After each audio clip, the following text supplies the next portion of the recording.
O setor de eventos presenciais voltou com força após a pandemia, e melhor do que antes, inclusive. Hoje, combinam o olho no olho com a força da tecnologia, criando experiências completas que unem emoção, mas também dados.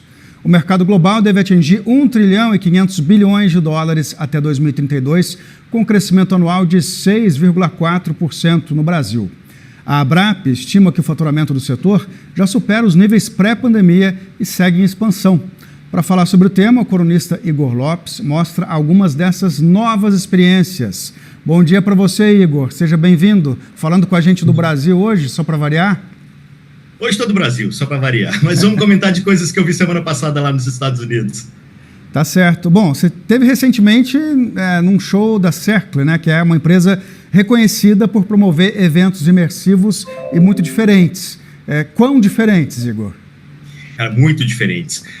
Bom dia para você, Marcelo, bom dia para quem está assistindo a gente. Foi uma experiência muito legal, né? Você falou Cercle com o sotaque de francês, mas pode falar Circle também. Eu perguntei para o Derek, que é o nosso entrevistado, vou soltar um trechinho de uma fala dele ali agora, ele falou que pode chamar como quiser. Mas foi muito legal e também hoje a gente vai falar tanto de eventos de entretenimento, né, como no caso do Circle, como eventos corporativos, porque tem mudança em todos os dois lados aí do negócio.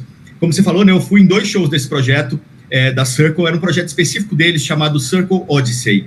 Ele aconteceu no México coisa de 3 semanas atrás. Na semana passada estava em Los Angeles, foi onde eu fui, e agora essa semana acontece em Paris. Eu vi 2 shows, né? Eu vi o Mob, que é um artista que bombou aí no começo dos anos 2000, ele já estava parado, ele não está fazendo mais muitos shows, mas ele gostou tanto do projeto que ele fez a única apresentação desse ano ali, e foi incrível. E, como a gente está falando, né, a ideia do Circle é juntar música, arte, cinema, experiência, e pode colocar ênfase aí nessa última palavra, porque de acordo com o Derek Barbola, que é o fundador, diretor artístico do Circle, cada evento é para você ir e pensar, nossa, eu nunca mais vou ter uma experiência assim, sabe? Para cada show ser único mesmo. E foi o que aconteceu. A produção, para você ter uma ideia, Marcelo, é metade do tamanho da produção do show da Shakira, por exemplo. Só que é uma experiência só para 1.000 pessoas. Então é uma coisa muito exclusiva.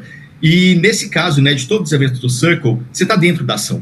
No caso ali, o que eu vi era um ringue, né, como se fosse um ringue, as projeções e as luzes estavam todas em volta de você o tempo todo, e de fato você faz parte do show, porque esse conteúdo é gravado, é disponibilizado no canal do YouTube deles, que tem quase 4 milhões de seguidores. Alguns desses shows já têm 60 milhões de visualizações online aí, e, né, além de tudo, apesar de ser uma experiência ali única para quem está ali, é uma baita exposição para o artista. Pensa, um show que é visto por 60 milhões de pessoas no mundo online. No caso do Mob, então, desculpa, no caso do Mob, ele não estava lá presencialmente quando você foi uma projeção. Não. Nesse caso, o artista fica no centro. O artista está presente aqui no centro. Entendi. Eu assisti o show da grade, assim, o Mob na minha frente, sim. E todas as câmeras e tudo que estava gravando o show estava no espaço. E uma outra coisa curiosa também, Marcelo, né? A gente trabalha com audiovisual, as câmeras todas automáticas, as câmeras todas são movidas como as do estúdio aí da CNBC mesmo, não tem um operador, então isso não suja o show, sabe? Não tem aquelas pessoas de preto passando para lá e para cá. Isso também eu achei muito interessante, assim. E uma outra curiosidade é a estrutura. Nesse caso, é uma estrutura gigante, como a da Shakira, mas ele não viaja com a estrutura. Isso também é uma outra tendência, né? Questão de sustentabilidade.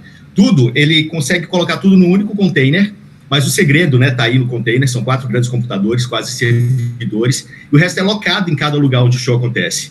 Então não gasta não emite carbono, enfim. Então isso eu acho que é uma outra tendência aí para todos os eventos, não só os de entretenimento, mas também aí os de eventos de entretenimento mesmo, entretenimento e B2B, né, de negócios. Eu até queria checar se a gente tem essas imagens do show do Igor, do show do Mob que ele está falando. Se tiver, coloca na tela pra gente, porque eu fiquei curioso.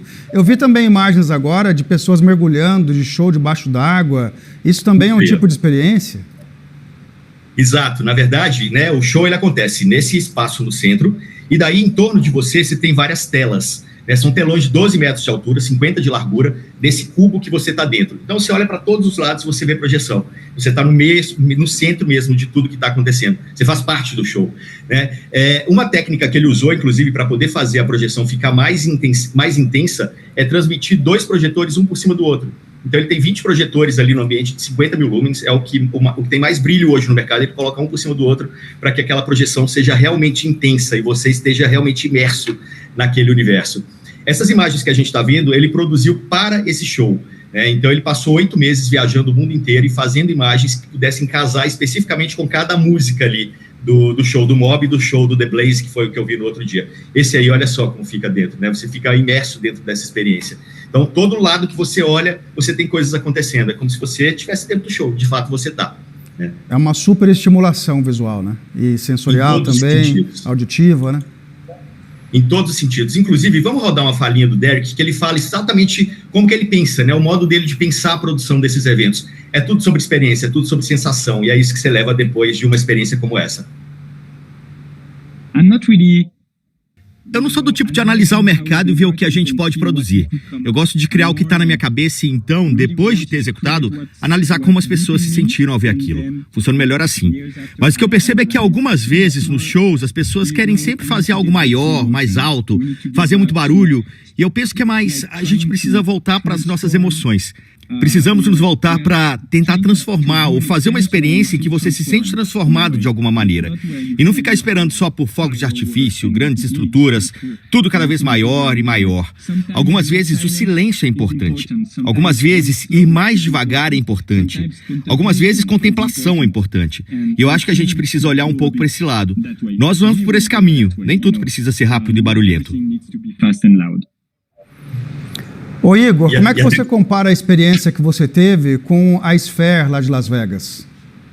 Antes de falar da Sphere, Marcelo, deixa eu só comentar duas coisinhas rápidas aqui que ele falou dessa questão da experiência. Uma delas é que ele conversou com uma criança depois do show. Foi o primeiro evento do Circle que eles permitiram a presença de criança. E a criança falou, eu quero morar aqui.